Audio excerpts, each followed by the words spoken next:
प्रातः क्लास चल रहा था। 22 जुलाई 1968 सोमवार को दूसरे पेज के मध्यार्ध में बात चल रही थी ब्राह्मण चोटी की।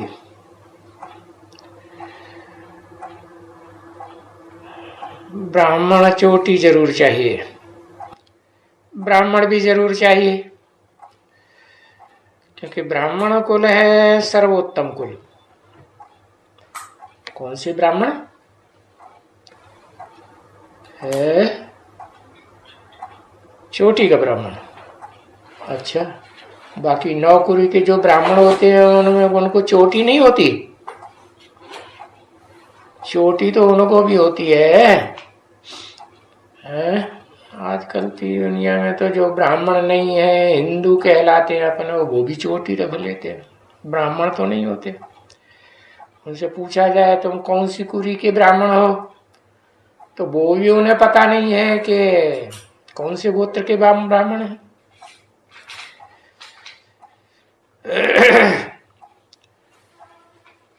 देखो, सर्वोत्तम कुल है ब्राह्मण कुल, जिनको बाप आकर के पढ़ाते हैं।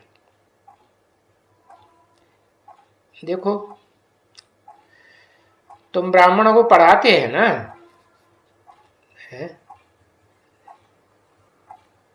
इन ब्राह्मणों को नहीं पढ़ाते हैं, तुम ब्राह्मणों को पढ़ाते हैं। तुम माने जो सन्मुख बैठते हैं उनको आकर पढ़ाते हैं। इनको माने ये जो बाजू में बैठे हैं और इनके जो भी बाल बच्चे, इनके फॉलोअर्स हैं, उनको नहीं पढ़ाते हैं। और ब्राह्मणों को पढ़ाते हैं, शूद्रों को तो नहीं पढ़ाते हैं। कब तक नहीं पढ़ाते हैं? सारी दुनिया ईश्वरीय पढ़ाई तो पढ़ेगी, एक ईश्वर से ही पढ़ेगी, तभी तो कहा जाएगा supreme teacher of all the world है। तो सुप्रीम टीचर आकर के पढ़ाते हैं, तो शूद्रों को पढ़ाते हैं कि नहीं है? पढ़ाते तो हैं, लेकिन तब पढ़ाते हैं जब वो आकर के क्या बने? ब्राह्मण बने, ब्रह्मा की औलाद ब्राह्मण। अब ब्रह्मा भी कोई एक नहीं होता है, अनेकों के नाम होते हैं है? तो ब्राह्मणों की बेहद की दुनिया में कितने ब्रह्मा हुए? 5 ब्रह्मा हुए, तो अनेकों के नाम हो गए ना ब्रह्मा है। पंचानन कहा जाता है ब्रह्मा को, तो उनमें बड़ा ब्रह्मा कौन हुआ?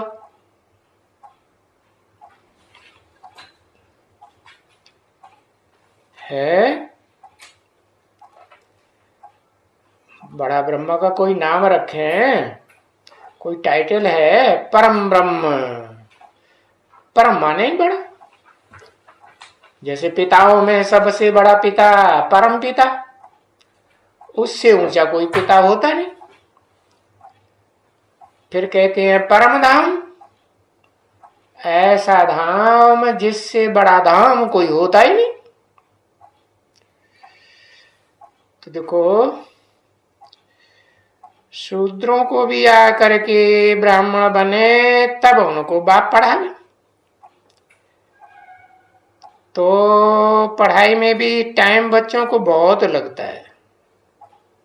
क्या बच्चों को टाइम बहुत लगता है? पढ़ाई पढ़ने में टाइम लगता है कि पढ़ाने में ज्यादा टाइम लगता है? पढ़ाई पढ़ने में भी और फिर पढ़ाने में भी, क्योंकि दुनिया की जो भी आत्माएं, मनुष्य आत्माएं हैं, सबको ईश्वरीय पढ़ाई पढ़नी है। कोई आगे पढ़ेंगे, कोई पीछे पढ़ेंगे।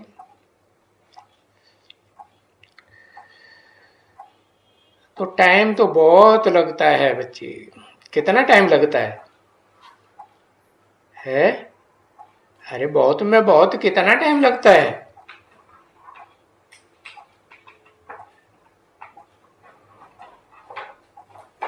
50 साल लगते हैं शूद्रों को पढ़ाने में, है? हाँ, 100 साल लगते हैं। दुनिया में जो शूद्र बड़े पड़े हैं, क्षुद्र आत्माएं हैं, नीच आत्माएं हैं। क्षुद्र माने नीच। तो नीच दृष्टि है, नीच वृत्ति है, नीच कृति माने कर्मणा है, नीच वाचा है। शूद्रों को कभी वाचा बोलते हुए देखा? गंद साफ करते हैं ना जो शूद्र है, लैट्रिन उठाते थे ना पहले, घर घर में लैट्रिन उठाते थे, तो उनको क्षुद्र कर्म करते हैं कि नहीं? ब्राह्मण करते हैं ये कर्म? ब्राह्मण नहीं करते। तो बताया ऐसे क्षुद्रों को बहुत टाइम लगता है क्या सुधारने में? पढ़ाई पढ़ा के उनकी दृष्टि है, उनकी मनसा की, बुद्धि की वृत्ति, उनके कर्मेंद्रियों के कर्म और उनकी वाचा सुधारने में बहुत टाइम लगता है। और समझते हैं बच्चे, कौन समझते हैं? समझने वाले बच्चे कौन हैं? है? जो सन्मुख बैठ करके पढ़ते हैं वो ज्यादा समझदार होंगे ना। तो वो बच्चे समझते हैं कि बरोबर ये राजधानी स्थापन होती है। कौन सी राजधानी? ये राजधानी जिन बच्चों को सारी दुनिया को पढ़ाई पढ़ाने में और पढ़ने में टाइम तो लगता है ना, तो उसके लिए राजधानी भी चाहिए कि नहीं? Central place of the world, ऐसी राजधानी चाहिए। पहले तो भारत में कि पहले विदेश में? पहले तो भारत में। बच्चे और कोई भी आए करके, कोई भी ऐसे पुरुषोत्तम संगम युग दूसरा कोई होता ही नहीं। न सतयुग, न त्रेता, न द्वापर, न कलयुग। ये तो कलयुग का अंत और सतयुग का आदि का जो सेकंड है वो एक ही सेकंड है। जिस सेकंड में बताया कि पुरुषोत्तम बनने का पुरुषोत्तम वर्ष भी है, पुरुषोत्तम मास भी है, मनाते कि नहीं मास? और पुरुषोत्तम बनने की पुरुषोत्तम घड़ी भी है, और सेकंड भी है कि नहीं है? जिस सेकंड के लिए क्या गाया हुआ है? हैं? किसके लिए गाया हुआ है? हाँ, नाम लिखो उसका, है जनक। जनक के लिए गाया हुआ है। क्या जनक किसे कहते हैं? जन माने जन्म देने वाला, का माने कर्म करने वाला। जन्म देने का जो पहले पहले कर्म करे वो है जनक। तो कौन सी आत्मा है जनक? है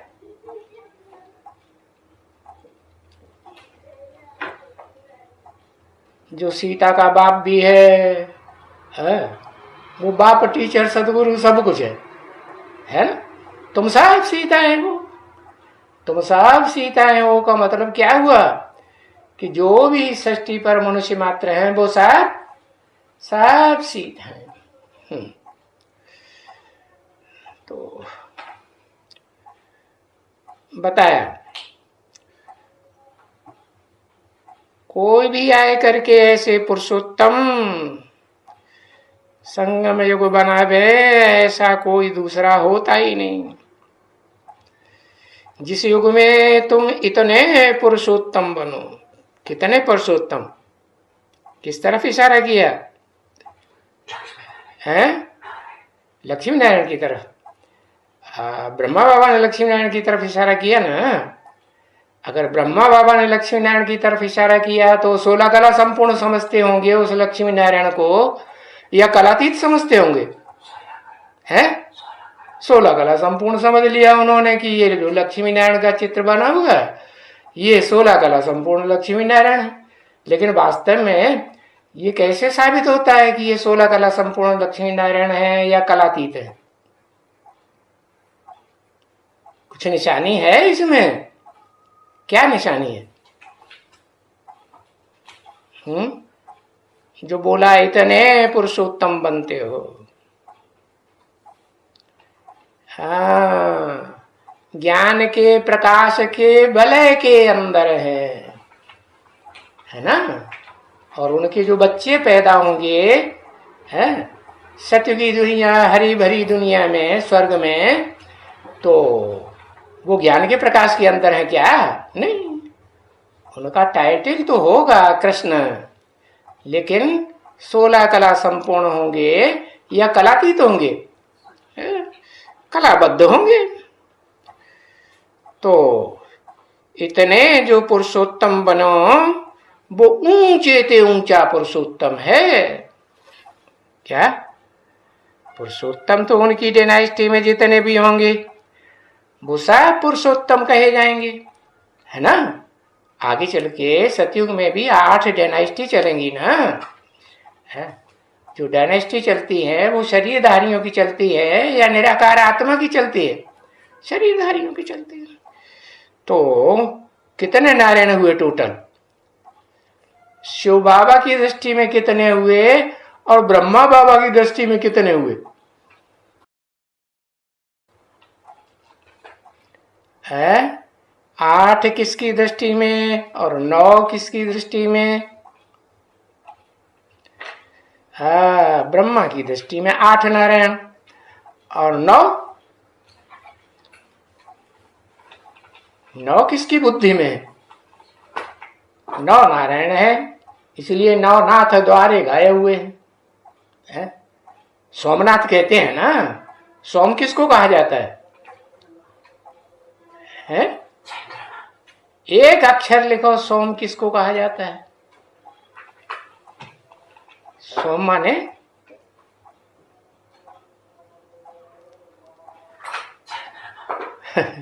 एक अक्षर, चंद्रमा। हाँ, चंद्र को ही सोम कहा जाता है। तो अगर सतयुग का कृष्ण ही सोम है, तो क्या त्रेता युग का राम वो सोम नहीं है? हाँ, वो भी तो चंद्र है। राम के आगे चंद्र शब्द लगाते हैं कि नहीं? रामचंद्र, कृष्णचंद्र। तो बताओ, राम की आत्मा चंद्र कैसे है? जो राम मनुष्य सृष्टि का बाप है, वेद का बाप है, वो चंद्र कैसे है?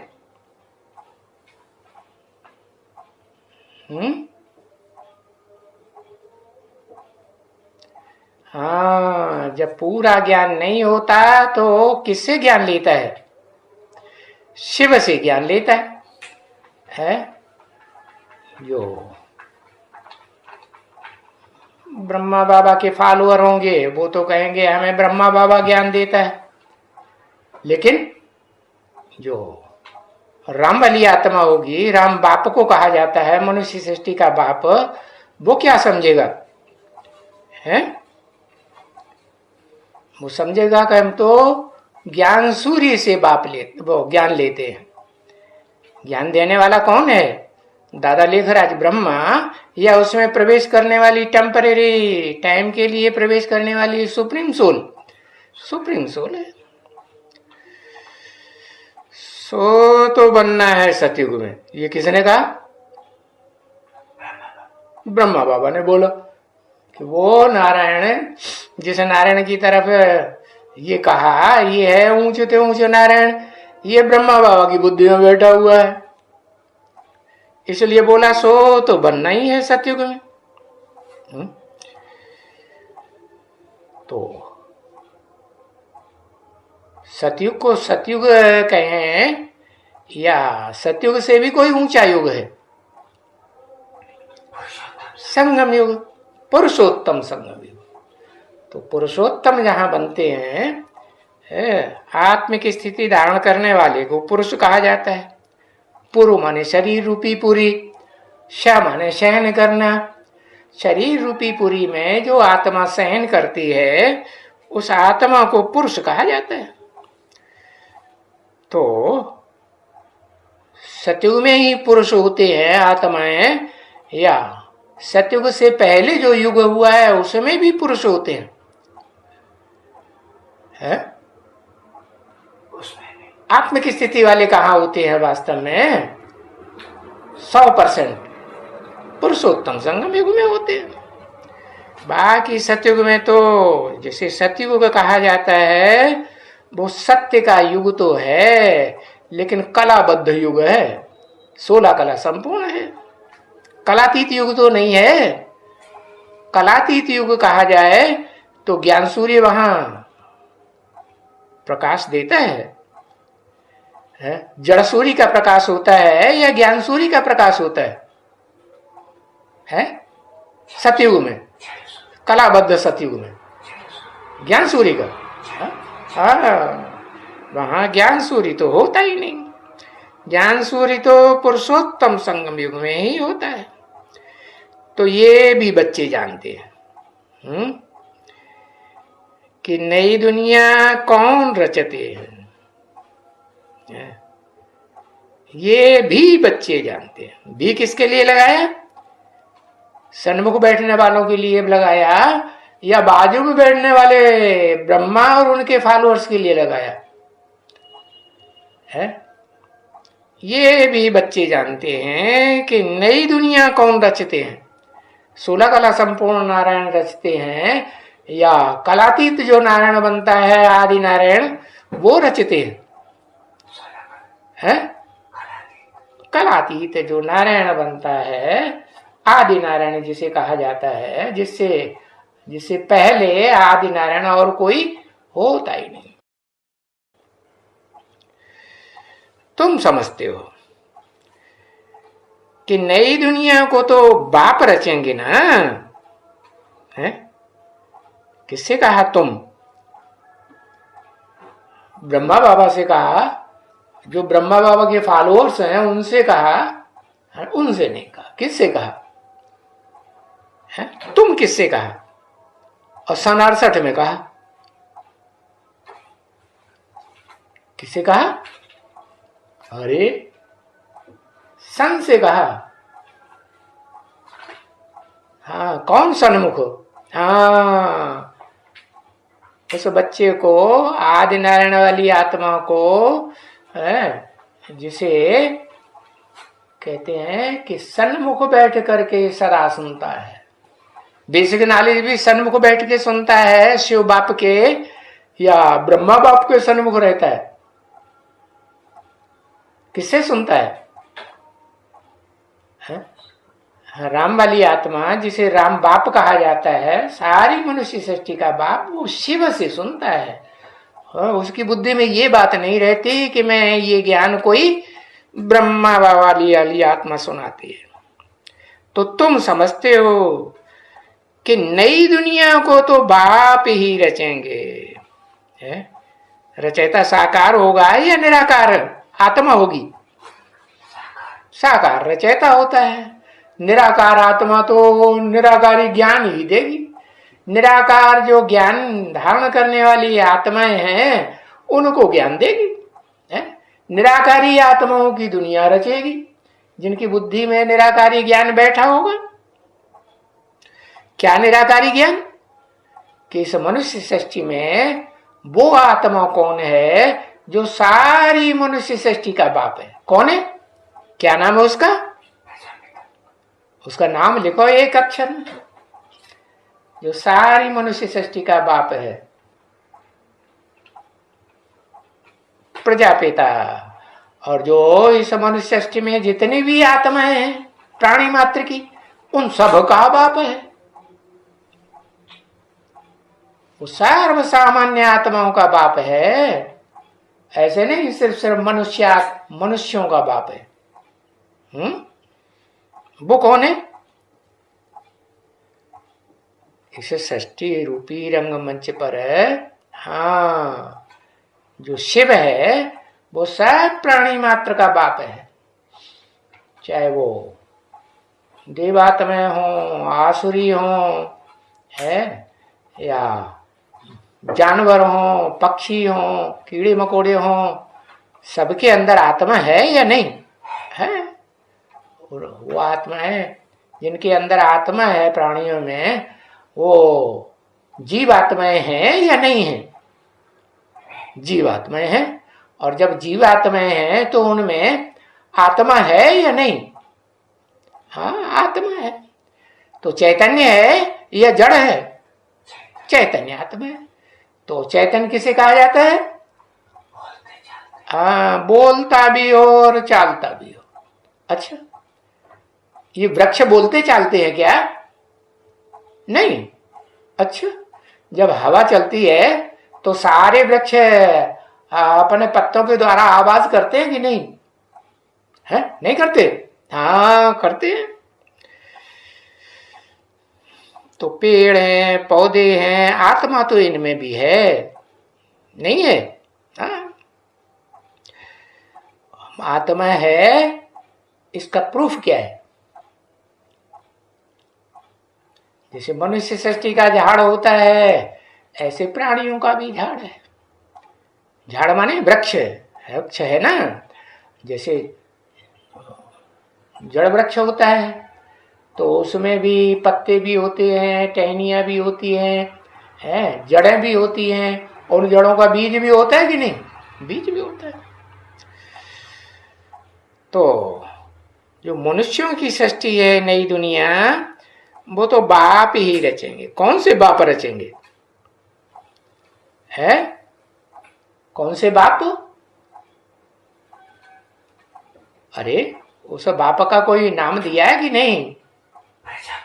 प्रजापिता। हाँ, तो अभी तुम बच्चे जानते हो इस बात को कि वेद के बाप दो हैं, फिर दोनों इस नई सृष्टि की रचयिता नहीं है। एक है आत्माओं का रचयिता। कैसे रचा जाता है आत्माओं को? वो तो अनादि है। नहीं, रचा नहीं जाता है, लेकिन आत्माओं को ज्ञान दे करके उन्हें पहचान दी जाती है कि तुम जड़ आत्मा नहीं हो, तुम क्या तो तुम जड़ शरीर नहीं हो, तुम आत्मा हो। तो अभी तुम अच्छी तरह से जान गए। ये बात तुम भूलो मत। क्या बात? कि रचयिता कौन है और रचना कौन है? फर्स्ट क्लास रचयिता कौन है और फर्स्ट क्लास रचना कौन है? अरे बताओ भाई।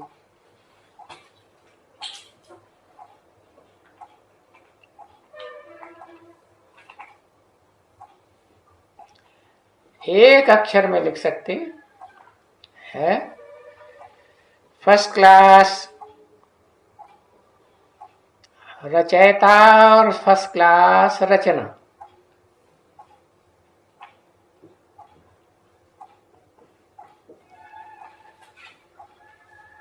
रचयिता आदि नारायण और 16 कला कृष्ण रचना। ठीक है, तो ये बात भूलो मत। घड़ी घड़ी माया तुमको बहुत भुलाती है?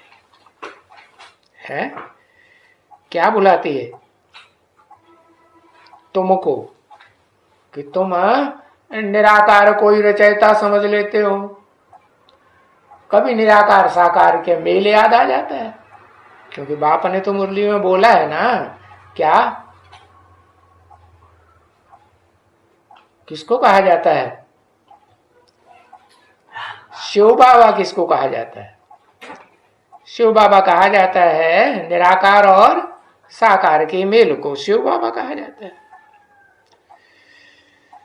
तो उन शिव बाबा का धंधा ही ये है।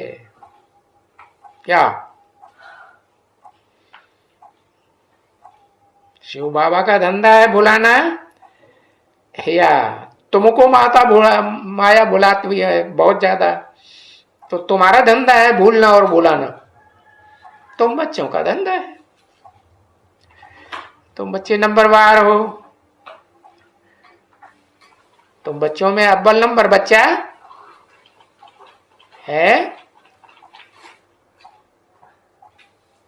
अव्वल नंबर बच्चा, कुछ टाइटल कुछ नाम है, अव्वल नंबर। तो बच्चों में लिखता है बिगाड़ता है। परम ब्रह्म, हाँ, प्रजापिता,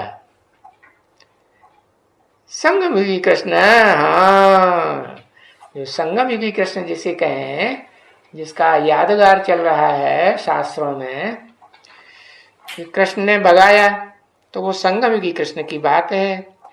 और शास्त्रकार समझते हैं कलाबद्ध 16 कला संपूर्ण कृष्ण की बात है। तो घड़ी घड़ी माया तुमको इन ज्ञान की बातों को भुलाई देती है। उनका धंधा ही ये है भुलाना। किनका? तुम बच्चों का भी धंधा है, खुद भी भूलते हो और माया भुलाती है। वो तो ठीक है, लेकिन दूसरों को भी भुलाए देते हो कि नहीं है? कुछ जो शिव ने बात जो बोली है, उस बोली हुई बात में कुछ मिक्स कर देते हो या नहीं कर देते हो? हाँ, मिक्स कर देते हो। अब नंबर बार हैं, कोई कम मिक्स करते हैं, कोई ज्यादा मिक्स करते हैं। इसलिए इसको युद्ध कहा जाता है, माया का युद्ध, रावण से युद्ध। तो तुम बाप को याद करती हो है, ज्ञान में इतना इंटरफियर नहीं करती है। कौन है? ज्ञान में इतना इंटरफियर नहीं करती है। कौन नहीं करती है? माया। हाँ, माया इंटरफियर नहीं करती है ज्ञान में। काहे में इंटरफियर करती है? याद में बहुत इंटरफियर करती है। बाकी याद में जो बहुत इंटरफियर करती है, इस बात को तुम समझते हो और तुम बुद्धि से अच्छी तरह से समझते हो कि हम कोशिश करते हैं बाप को याद करने की, क्योंकि बाप की याद किए बगैर ये जो विकारों का कचरा भरा पड़ा है ना आत्मा में, ये साफ कैसे होगा? ये साफ नहीं हो सकता। ओम शांति।